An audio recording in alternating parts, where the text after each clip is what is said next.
It's so nice to have you here in an energetic crowd. I can tell by that response. I'm Cinda Johnson. I'm the Dean of the Medical School here at the Virginia Tech Carilion School of Medicine, now fully a part of Virginia Tech since July 1st, which has been very exciting and kind of the end of an 11-year road for me. So this is a great opportunity for us to show off, all of us, where we are at this point in time in our maturation. I want to thank you for joining us tonight for Women in STEM. The Virginia Tech Carilion School of Medicine is proud to be tonight's host. As you may have seen in the news this summer, the medical school did become a College of Virginia Tech on July 1st. Now officially in the fold, it's a pleasure to host this event meant to support, mentor, and empower women scientists from across the university. I have the pleasure of first introducing Nancy Howell AG, President and Chief Executive Officer of Carilion Clinic, a nearly $2 billion not-for-profit integrated health system, but importantly to me, my really good friend and supporter of each other, I would say, over these last 10 years. Carilion is also one half of the partnership that made this medical school and research institute possible. And while the school is officially a College of Virginia Tech now, Carilion Clinic has remained committed to our success and serves as the training ground for our students and faculty pipeline. For many of you in the audience, Carilion is likely your healthcare home, from primary care, emergency care, specialists, and everything in between. Nancy became CEO in 2011 after mostly serving as Executive Vice President and Chief Operating Officer. She is also an adjunct professor for the medical school. Nancy is recognized nationally as a healthcare leader and currently serves as chair of the American Hospital Association, a member organization representing the nation's 5,000 hospitals and healthcare systems. I expect you know what that is. I mean, this is like really huge, and it is, and we are, I mean, there are many things that have been putting us all on the map and putting Roanoke on the map, but for me to go around the country and have every place know Carilion, know Nancy, know what we're doing here has really, I think, accelerated the progress in our area. Nancy was named one of Modern Healthcare's top 25 women in healthcare in 2017 and one of National Magazine's 100 most influential people in healthcare for the last 3 years. I mean, all of this, it just goes on and on. We're lucky to have her leadership here in Roanoke, and it's an honor to have her here tonight to give us a brief welcome. Thank you, Nancy.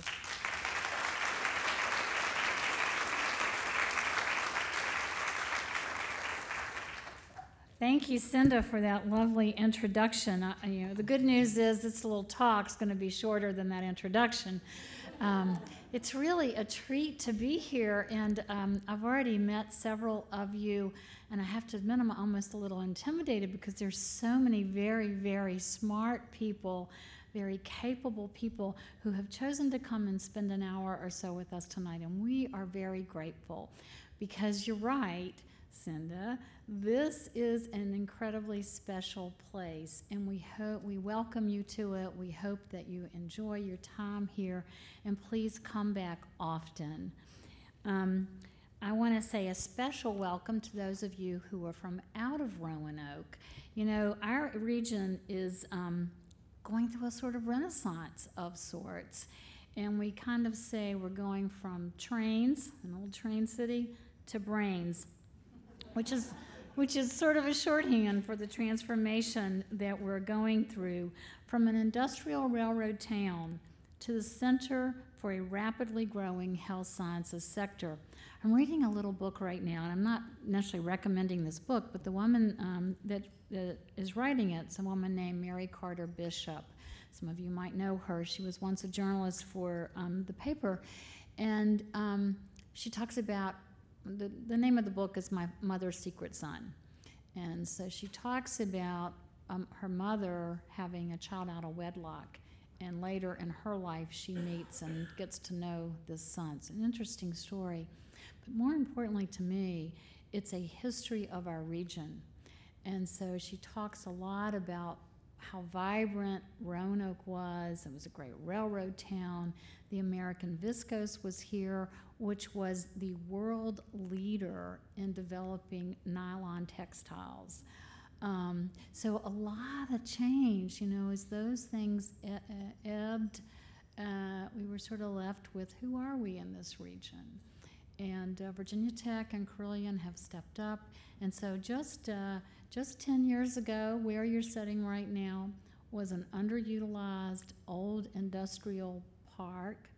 It was a brownfield. It flooded all the time.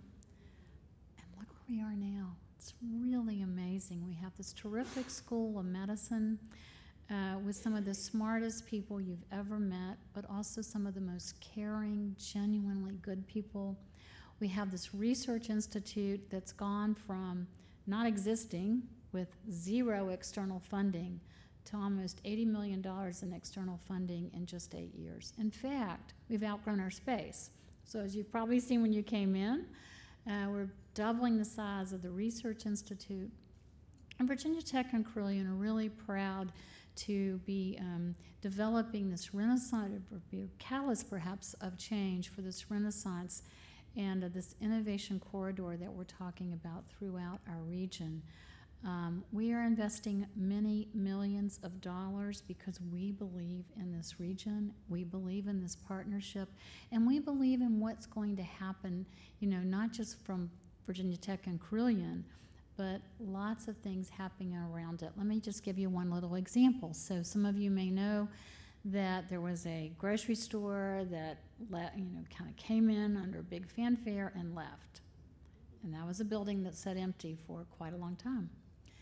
And in it, and that's the old U-Crops building on Franklin Road, in it we redeveloped it and put a very exciting clinic in it, our Institute for Orthopedics and Neurosciences. And that was great. We had a big parking lot. And then Earth Fare, a grocery store, came. And then a restaurant came. And now another restaurant's come. And now you can't find a place to park. That's actually a good thing because you can see what changes are happening right before our eyes in a relatively short period of time. So I just wanted to say thank you, welcome, and maybe just remind you that as we're adding a lot to this region, it's a lot of women who are doing a lot of work. And you're here tonight because you believe in, you care about science, you're really smart for most of you. I just want to encourage you as you listen to these phenomenal alum from Virginia Tech that you think about what a mentor meant to you. Because somewhere along the way, somebody saw you and believed in you and encouraged you. And I just ask you to do the same thing. Think about a colleague, a friend, a family member, somebody who you can help along this journey. So as you listen to this remarkable women, thank you all for being here. I hope you'll take away with you, what can I do? And how can I be a part of the future? So thank you, thanks for letting me be here. And I hope you really enjoy your time here. Like I said, come back anytime.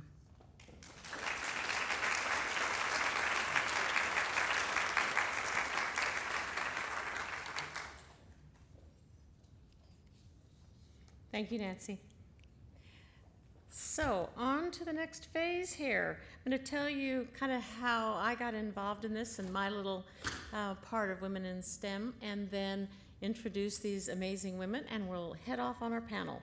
So I attended Stanford University, and the first little known fact is the person in front here is smiling at me. So Sally and I both went to Stanford, and at different times. I can't tell you how much older I am than she is, but it's true. But of all crazy things, we lived in the same dorm.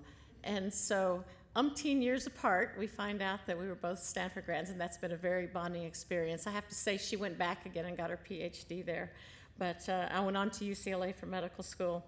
In any case, so I graduated with a bachelor's degree in German and biology. So that's curious.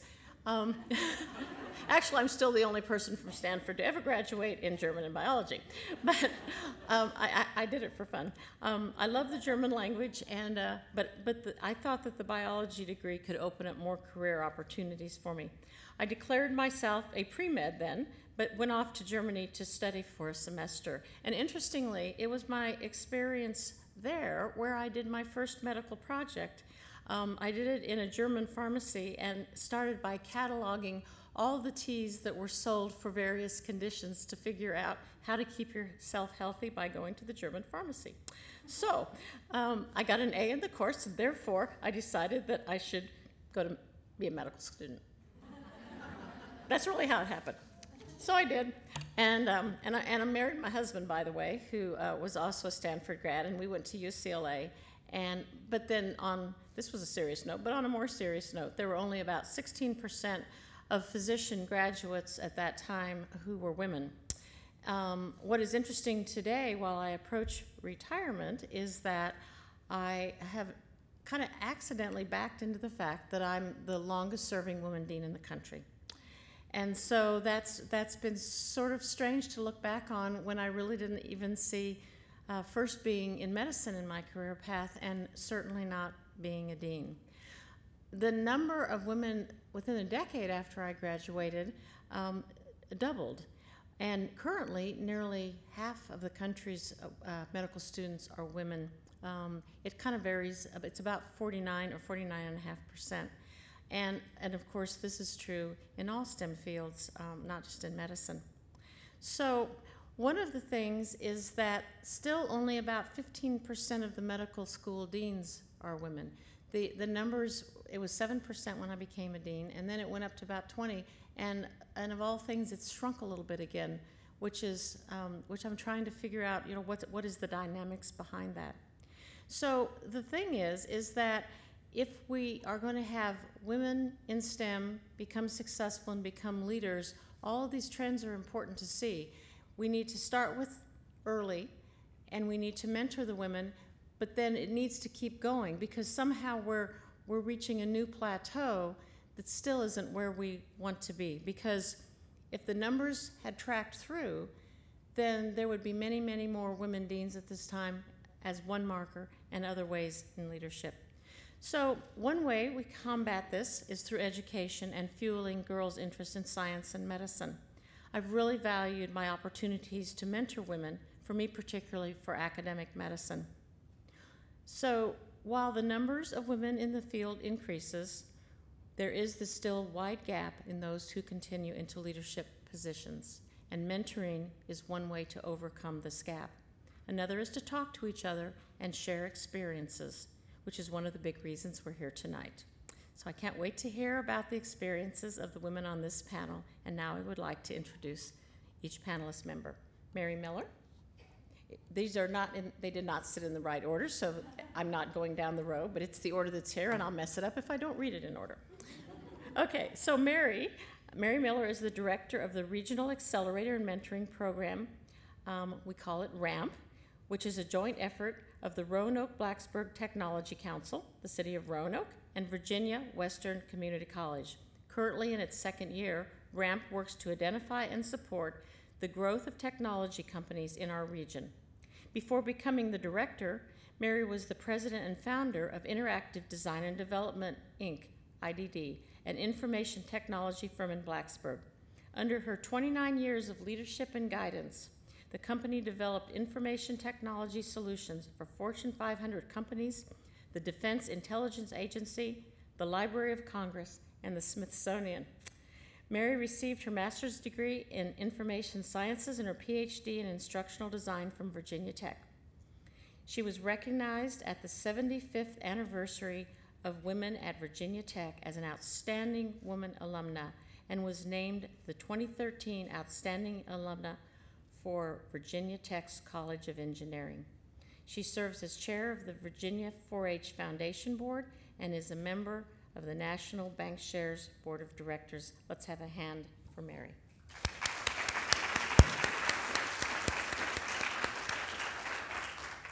And next to her is Teresa Martinez.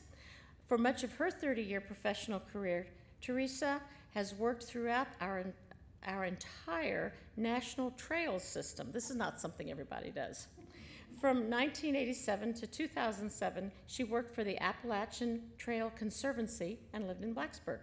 In 2007, Teresa moved to Colorado to begin working on behalf of the Continental Divide National Scenic Trail. From 2007 to 12, she worked for the Continental Divide Trail Alliance until it ceased operation.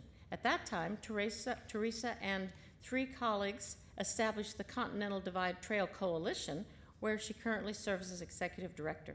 Since 2011, she has served on the board of the Partnership for the National Trails System and currently serves as chair of the Federal Advisory Committee to aid the U.S. Forest Service in the development of the Pacific Northwest National Scenic Trail. Teresa earned her bachelor's and master's degrees in fisheries and wildlife sciences from Virginia Tech. And what I heard from a little birdie right before this meeting is that today she was given National Leadership Award from students and faculty in natural resources, and so she is coming in all her glory tonight. We're really happy to have you here.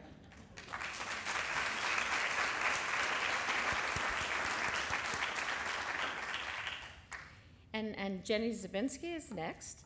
And she is currently in her 9th year as Associate Athletics Director for Sports Nutrition in the Virginia Tech Athletics Department. She received her first undergraduate degree, that's a clue, her first undergraduate degree, in sociology from Roanoke College, while also playing basketball for all 4 years. She then became a 2-time graduate of Virginia Tech with a second undergraduate degree in human nutrition, foods, and exercise, with a dietetics option, and a graduate degree in education with an emphasis in instructional design. Jenny is in her first year as an adjunct instructor, co-teaching an online course, Advanced Nutrition and Physical Performance, for the online Masters of Agriculture and Life Science program. Please join me in welcoming her.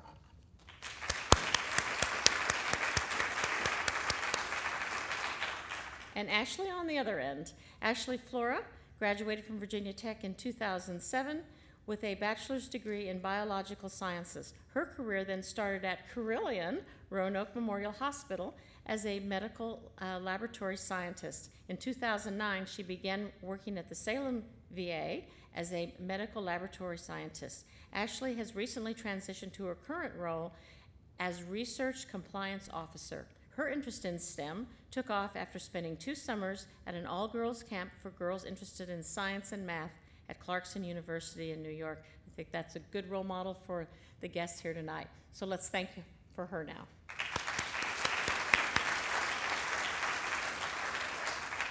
All righty then, we are ready to start. So I have some questions to start with, but I think if anybody in the audience has a burning one to start with, we should begin there.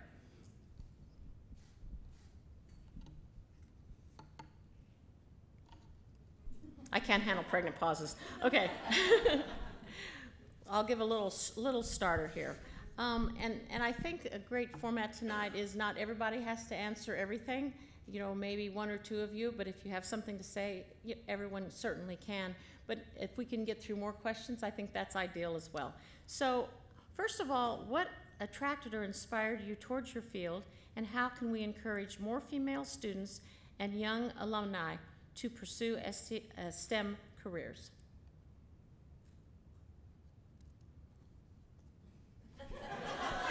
Next question, no. Is this on? It's on. Yep, sounds good. So I would just say, way back in my life, because I'm an old one up here too, but way back in my life, we think today about science and technology and engineering.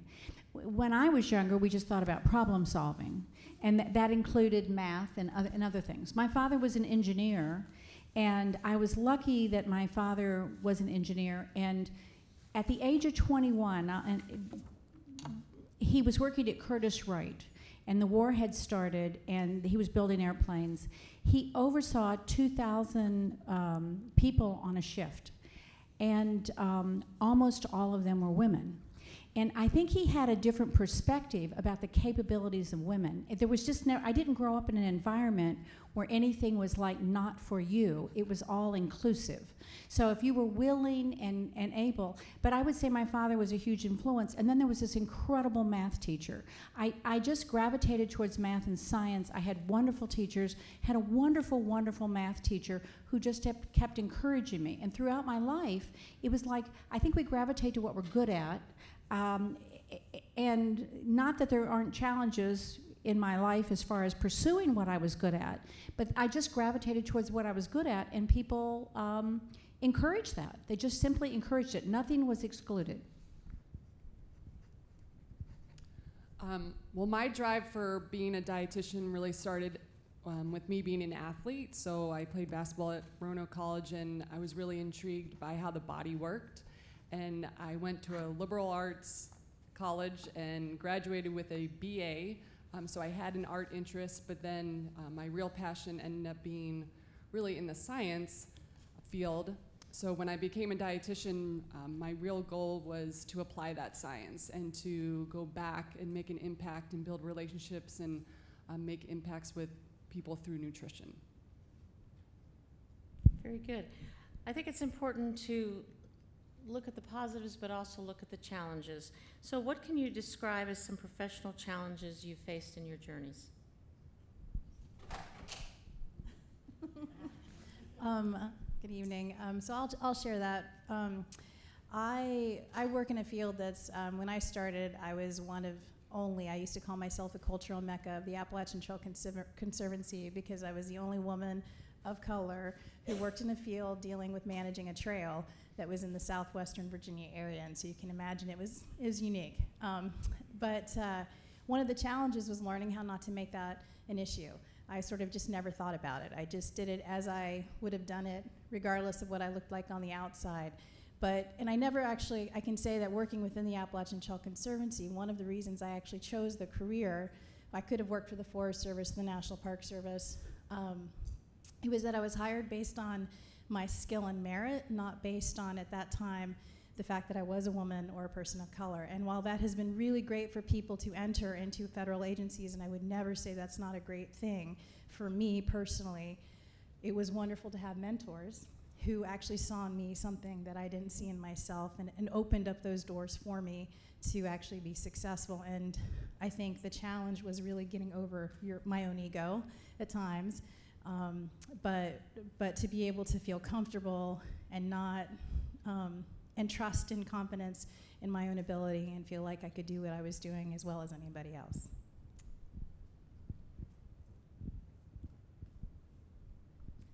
For me, my personal challenge came in high school when my guidance counselor told me there was no chance I was ever going to get into Virginia Tech.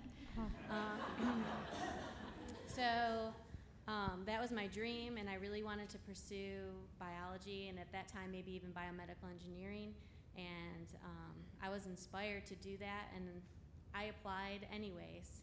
I told my mom, I don't care if we're just going to pay the mission, to submit your application. I want to do it and see if I can get in, and then I did, and I think that's so important with young women in this field, is never to give up on yourself and keep believing in yourself and what you believe, and don't let anyone from the outside tell you that you can't do it. That's important. Why don't we go ahead and have the rest of you answer that, because these are good answers and very helpful for our audience. Yeah, I'll piggyback on that. I was transferring into Virginia Tech, and I had all the confidence in the world that I was going to get in because I graduated cum laude from Roanoke. Well, I actually was denied admission my first time, and here I am, 23 at this point, already thinking I was spending too much time in school. But I had some great parents that were very supportive and said to apply again. So I swallowed my ego and decided to apply again after I took some schools at Virginia Western, because I think that was part of my issue. I needed some science classes to get in. But I got in that second time, and it really, when you're passionate about something and you have that drive, it was almost like nothing was going to stop you. And I did have a lot of mentorship through the dietetics degree. So Heather Cox, Carol Papillon, Michelle Rockwell are all professors in that program, and I was the one who was doing the non-traditional route, being a little bit older, wiser, mature, but they really helped me through that. Thank you. I would like to, I'm going to pick on Sally, but I would like also to introduce Dean Sally Morten. This program is really hers. She started through the College of Science, and maybe you could stand up and we could recognize her tonight.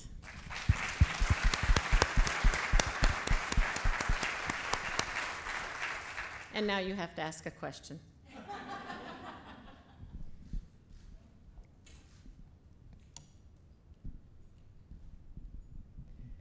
So I was wondering whether you think the challenges you faced are different for you as women as compared to, say, what men have faced when you talked about obstacles of getting in, that might be common for men as well, but what has been distinctly different for you as a woman?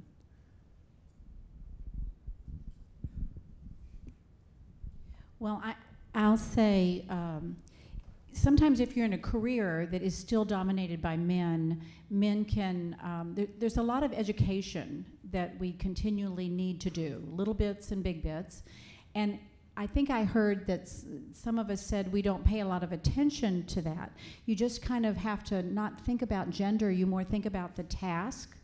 And yet, I could tell you, funny stories. There are funny stories. They don't break you, but there are funny stories. I got dismissed from a class at Virginia Tech one time because I was the only woman in the class, and it was abstract algebra, and it was taught in Patton Hall. Every time I drive by the door, every time I drive by the classroom, I still think about being dismissed in a class. My love was mathematics. I think I told you that. I took all of my electives in mathematics, and I really wanted to earn a degree in mathematics, but there were no jobs for mathematicians in 1972. Now, you all think that's kind of funny. You could go on to graduate school, but I wasn't financially in a situation to go on to graduate school, and I wanted to get a job. So I could either go to Washington and work for the government in statistics, or I could get certified to teach. So at the very end, I changed my major so that I could get certified to teach, and I had to change my major to education. So this professor, I was in abstract algebra and the only woman in the class, and he just assumed, here's somebody in education degree, you're in the wrong class. And I said, no, sir, I need to be here. And he said, I highly doubt it. This is abstract algebra. I said, no, sir, I need this class. So, and I did really well in the class, which seemed to irritate him. But it was a long time ago. I mean, I'm not saying it was just a long time ago. He handed out the first test in reverse order, lowest grade to highest grade. And he held mine up at the end, and he said, gentlemen, this little lady on the front row beat all of you. Don't let it happen again. And he gave me my test. But I sat there, and I pursued, and I did it. But that's it. It bothered me a little bit, but not, I just knew I had to do it and not pay any attention. But I want to just also say, for everybody who I've had to educate, and hope that they'll grow a little bit. There are men in my life that have been incredible. And I see Jim Johnson up there, who was one of the first. He gave me my first job at Virginia Tech when I finished my master's. And I don't think that Jim, there are great men in the world that have had an influence on me. And I don't think that Jim thinks iota about gender. I think he thinks about what I need done, what are your capabilities, and I'll never forget he said to me, what tools do you need? And I thought, any tools? What computer do you want? How do you want it configured? And I thought, oh my gosh, he's really going to be good to me. He was like, really, he's wonderful. So I got lucky. So there are constantly things. I had a guy sell me my very first laser printer, and he wouldn't tell me how it worked because he thought I was the secretary, and I owned the company. So I told him it was okay. I would leave and go get the president of the company, and I'd come back. So I left the room, stayed gone for a few minutes, and I came back and reached out my hand. I said, like, Dimitri, I'm Dr. Mary Miller. I'm the president of this company. It was like, oh. It's like, okay. So, but that's all in jest. That's all in jest because it doesn't really matter. What matters is getting the job done. Right. Mary, I want to ask you a follow-up. So the first story you told us, getting the paper back, would you have done anything differently now? Would you have said anything differently than you did at that time? Well, I don't think he would have said that today. But I would hope that we are not, I hope that even for him to say, he said it publicly to the whole class, and I just hope that there are people who still might be irritated that the woman on the front row had the highest grade. There are people, I was just with somebody a couple of weeks ago who was an incredibly accomplished woman, and this accomplished woman and this accomplished gentleman and I were having a conversation. And she's kind of the first female to hold an important job. It's a very important job. And the gentleman said to her, let's be honest, you got the job because you're a woman, right? And I just thought, she's an incredibly accomplished woman and incredibly high standards. And so I keep thinking we've gone a long way, but we may not have gone a long way. So I want to fight and I want to kind of confront, but I've decided I can influence more by not doing that, because I ultimately have to survive in my job. So I don't do a lot of confrontational correction. I try to use humor a little bit, and it can be a little, I may be old, but I'm still capable. I mean, some people, you know, I mean, it's like, I don't know. I think humor's worked for me throughout my career, but I've been in a very male-dominated career. Thank you for that. Somebody else? Yeah, I think I'm in a unique situation in that I'm in dietetics, which is very female-dominated, but in my workplace, being in athletics, it's very male-dominated. So I've had challenges dealing with more from an athletic side, even within our performance team. So my other scientists in the athletic department, we're looking at sports med, the athletic trainers, our docs, our sports psychologists. They're all men. So I'm the only female in our sports science team committee and meetings. And so part of the challenge there is being able to handle confrontation and problem solve and be assertive. But the nice thing is our athletic department is very supportive of diversity. So like the other ladies have said, I've never felt like gender in the room. It's just a matter of, do you know the information and do you know how to share it, and do we know how to problem solve together? And I'll just add real quickly. So when I started my career, I was actually a volunteer, and we were building the Appalachian Trail. So much different than now. I would have, you know, Carhartts and trail boots and living in the woods for 5 days and 4 nights at a time, building trail. And so I just learned, because it was we had a lot of retired military folks, and then I'd show up this little 18-year-old, 19-year-old young woman trying to build trail with these guys who were, you know, Marine Corps drill sergeants and such. And, you know, they would have this perception of, like, okay, young lady, you just sit there and we'll do all the hard work. So I just learned to be the best I could be, because I figured if I built a rock step, it would be the most perfect rock step, so that it was basically the example. And I just led from that way. So I just learned to be whatever I was doing, to be the best at it and let that speak for itself.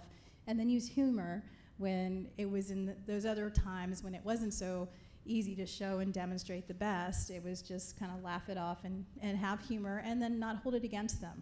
And at the end of the day, some of my first best friends on trail crews were these older gentlemen that were used to young women not being able to do heavy physical labor. They became some of my best friends, and I became their crew leader. So then I had power. And so they would often be the ones, we'd all share the labor. You know, I was equally capable of carrying a 70-pound pack full of tools, and that I think also demonstrated that I wasn't afraid of hard work, and it probably helped reshape their perspective of what women could do. So I think I just focused on what I could do and be the best at it. So. Very good. Audience, questions? We have a microphone that'll come your way. Thank you.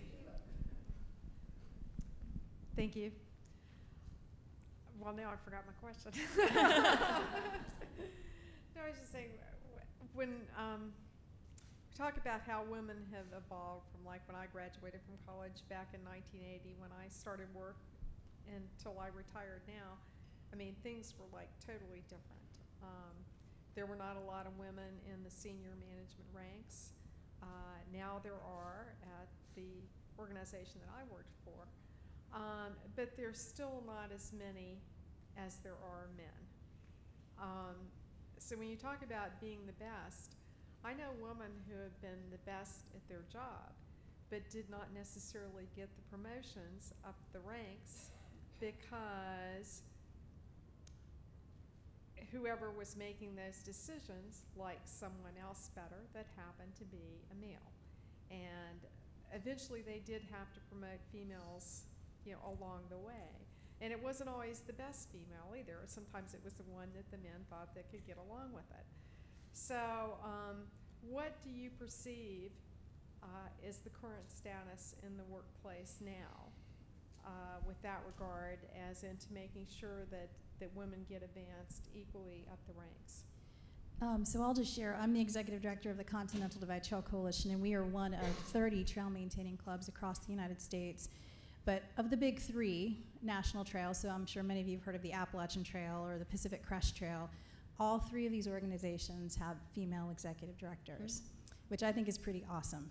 And in the case of the Appalachian Trail Conference or Conservancy, when I worked for them, they were the conference, I always was really blessed because the chair of the board of directors was a female, and that was in the early 80s. So I think I was at least in a place where we were always lifting each other up, and I'm really blessed in that way. And I think what I've learned is maybe this is a long game, and that maybe we can't resolve every situation, but is it now in a place of power, how can I help lead and lift people up and open those doors so that at least we're building that today for tomorrow, and so that other people don't have to be like, oh, this is how it was when I was in your shoes, you're gonna have to experience the same thing. Well, I think that's really archaic thinking, that we should be really making it better. And learning how to do that, just reminding ourselves that it's a long game, and it's incremental steps. And hopefully someday we don't have to take the steps, it's just the way it is. But for now, just reminding that, and every little one is a little win.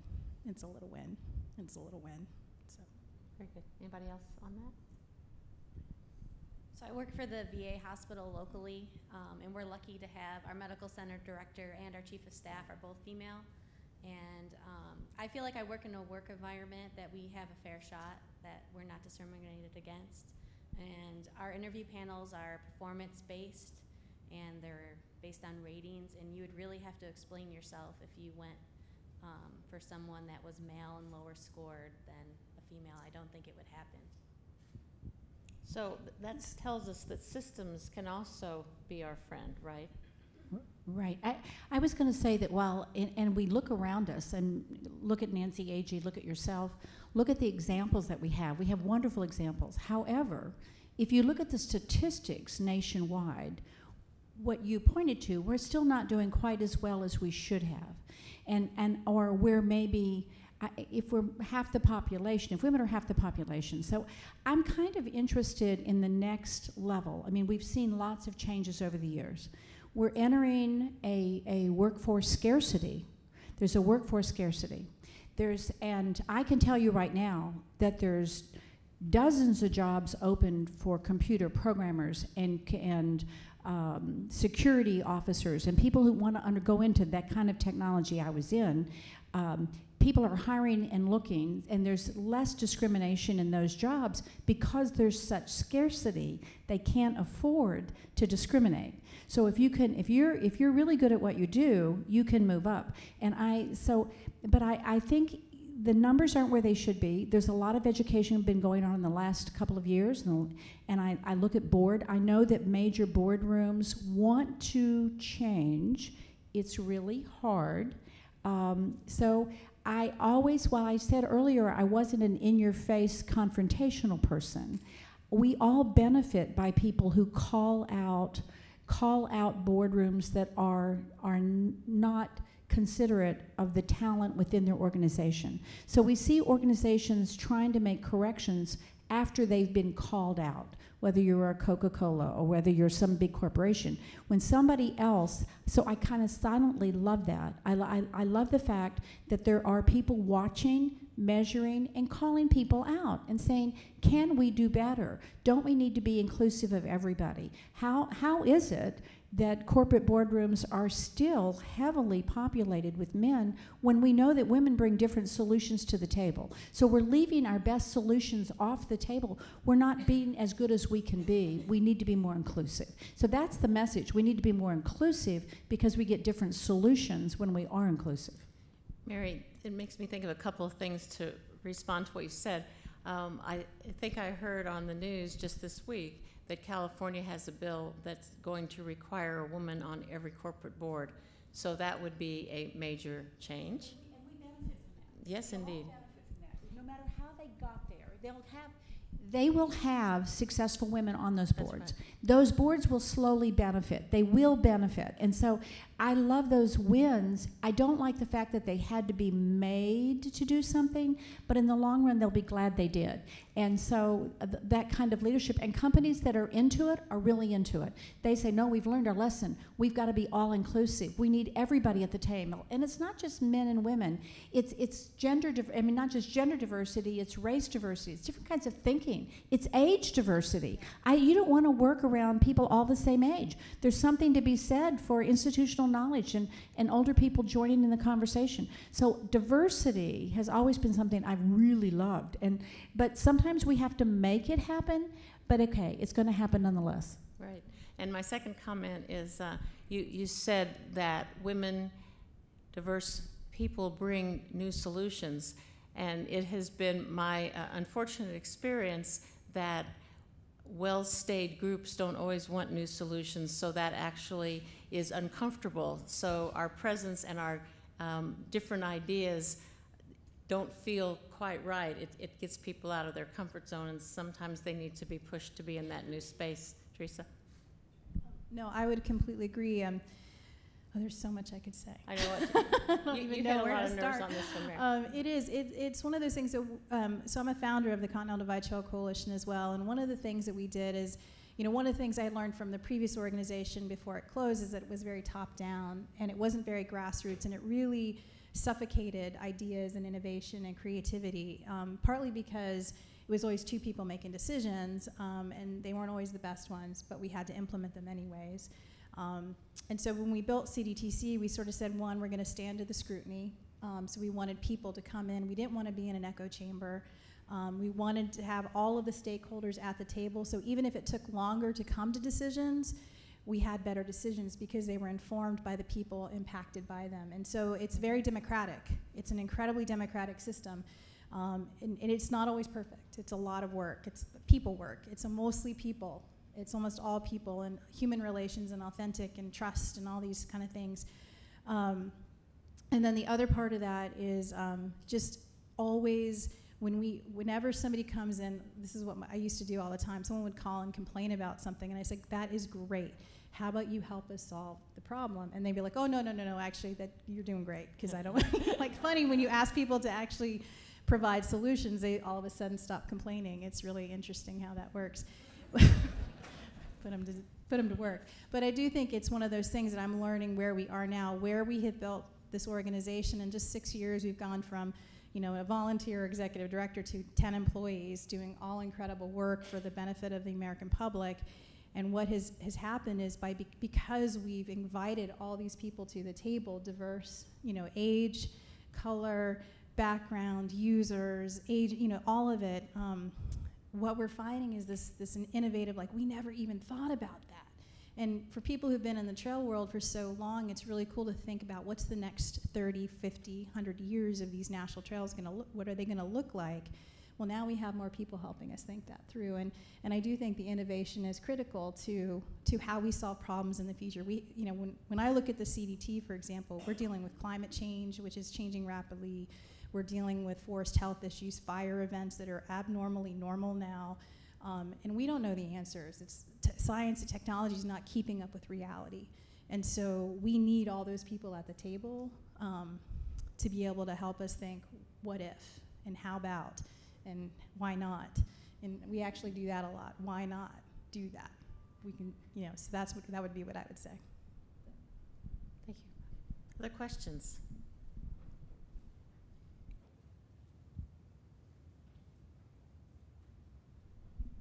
Sort of on a related note to everything that you guys have already mentioned, and something that you actually mentioned previously, is we are starting to see these institutionalized procedures to include more women and more diverse workforce. But something that I also experienced that you mentioned is I don't want to be picked because I was the female minority scientist, and I've experienced things where people tell me, make sure you stress that you're a female, make sure you stress that you're a minority. And that makes me really uncomfortable to think that someone would simply pick me because I was a female, because I was a minority. Do you guys have any ideas on what we can do to combat that aspect of it, where someone's not being picked because they tick two boxes, as opposed to they're being picked because they're the best person for the job?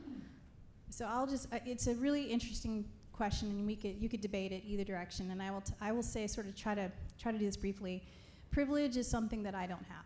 I have privilege because I have a job and I have a lot of things, but when I walk into a room, I don't see the world. I'm not seen the way typically people are seen, definitely in my field.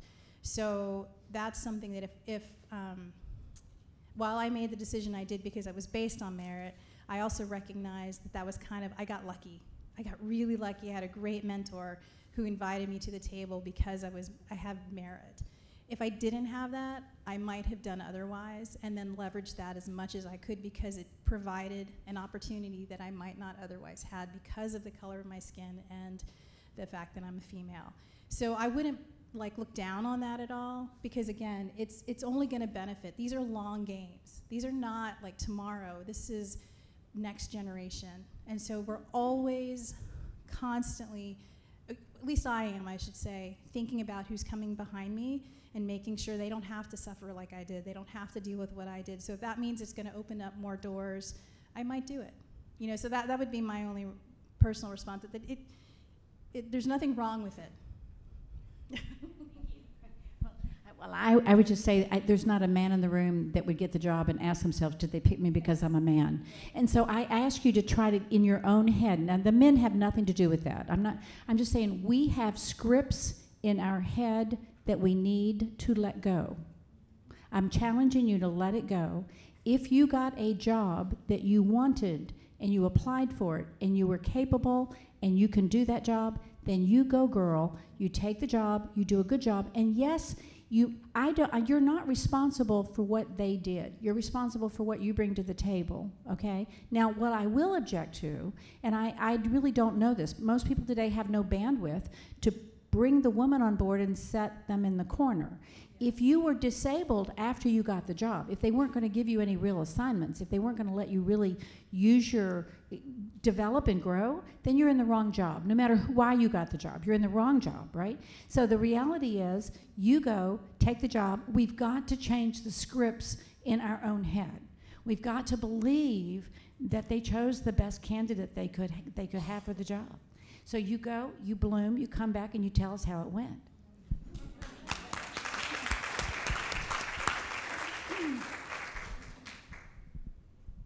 We have wrong scripts. So I'm very excited that you all are here, and as a woman in the science field, I'm also a mom. And so I'm sitting here thinking, wow, I wish my 2 little girls were sitting right here with me right now listening to you. So I'm a veterinarian, and my children have grown up in the clinic. Neither one of them wants to be a vet. It's disgusting. They want to be engineers. They want to do anything else. So what I'm wondering from you is what you're doing. So I think we need to get to these girls now at this age. I have a 10-year-old and an 8-year-old. What are you doing now in the community? What are you all doing to help empower these little girls who are looking up to you and looking up to us in the STEM field as role models? What can we do, or what are you doing now? Well, I would tell you, I'm the only one here maybe with an 8-year-old. I mean, not an 8-year-old child, but 8-year-old granddaughter, right? I've got a couple of 8-year-old granddaughters, and I am very conscious of scripts and what we say to our children. So I'm conscious of that. I'm also conscious of opportunities. We've got to let them all develop all of their skill sets. So I'm just really very conscious of opportunities, my scripts, and what I encourage them to give a try at, and versus that. That it's been a long time, but we still, and I would never say this to a little girl, don't get dirty, right? That whole thing, it starts early. It starts really early. So that's me. I'm very focused on it. It's at top of mind. And when I'm dealing with young women and when I'm dealing with young girls, I will say, and I know Peggy Mazzaros was a great mentor of mine, and she did a lot of work with NSF funding and Girls in Technology in the Appalachian region. Now, that was further southwest than us, and I worked with Peggy for a long time. My company was doing solutions with her research, and I will say that one of the things she uncovered in the Appalachian regions is that men were more detrimental about thinking what jobs their daughters could have than women were. And it had to do, when she uncovered it, it had to do with the fear that the fathers thought if their daughter pursued a STEM focus that they would have to move away to get a job. And if their daughters would be teachers or nurses, and not that nurses isn't STEM related, but if they chose careers where their daughters would stay close to home with the understanding that their sons might grow up and have to leave the Appalachian regions. So it was a lot there in that research and the scripting and thinking about what we say matters, and what we think matters, but what we say matters. I have a question I want to pose to the audience. You have to raise your hand to what you think the answer to this should be. So every week I get this blurb about the Association of American Medical Colleges, and it just has all the things that have happened, and I'm always interested to see how many deans have changed over since the last one, and it's far too many. But the one last week was interesting, and so I won't name names because you could figure out who these people are, but there was a very prominent dean, male dean in the upper Midwest, and this was just a little paragraph, and it was a laudatory paragraph, and what it said was the college was celebrating its 125th anniversary, and there was a panel of deans that he invited in order to talk about being deans and talk about their future. So it's,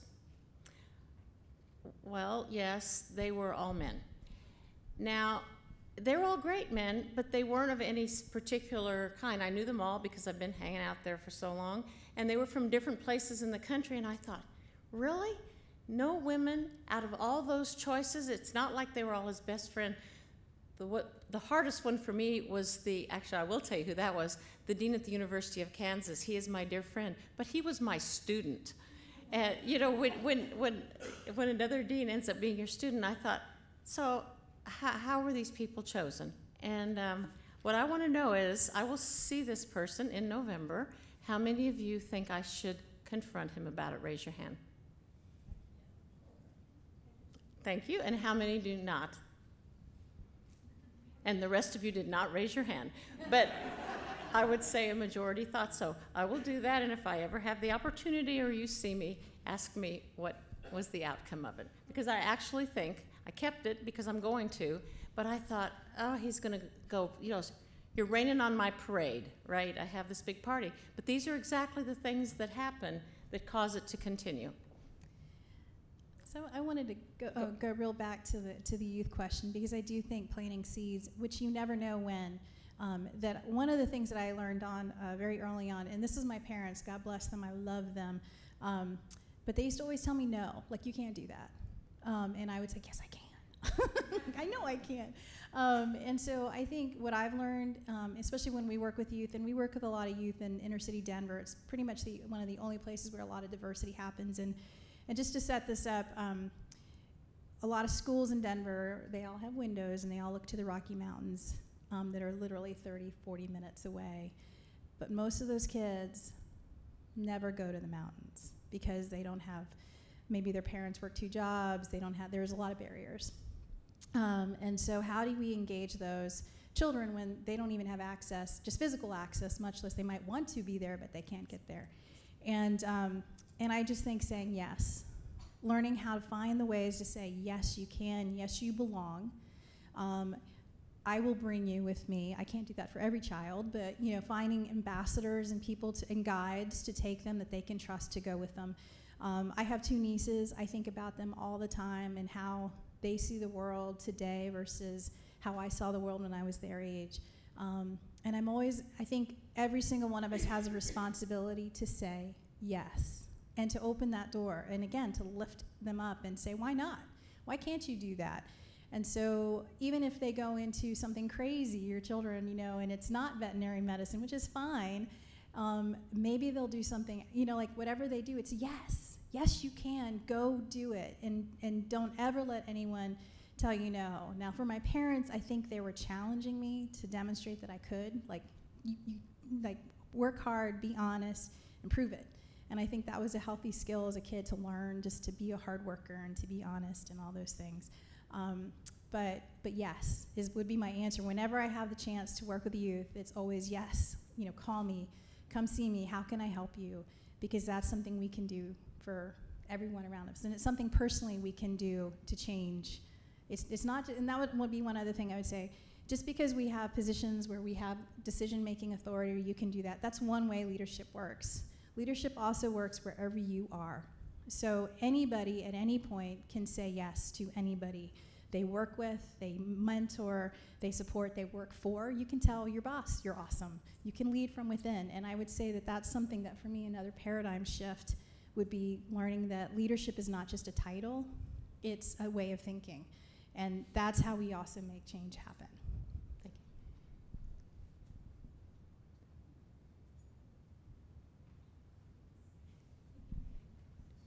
What happened to our other microphone? You're going to get in your steps today. So being a senior in high school and been wanting to do STEM for my whole life, I was exposed to it at a very young age to where I adapt to it and I liked it. But I feel like, we've had tons of opportunity to be a girl in STEM and do things like that. But I feel like a lot of females are exposed to it the wrong way or overexposed to it to where it turns them away from it. And I was just wondering what you guys' stance was on that, if you've experienced it or anything has happened that you've seen girls get pressured to do it, to compete with their male counterparts, or just compete in the field itself, to where you feel like they have to do it to where it turns them away.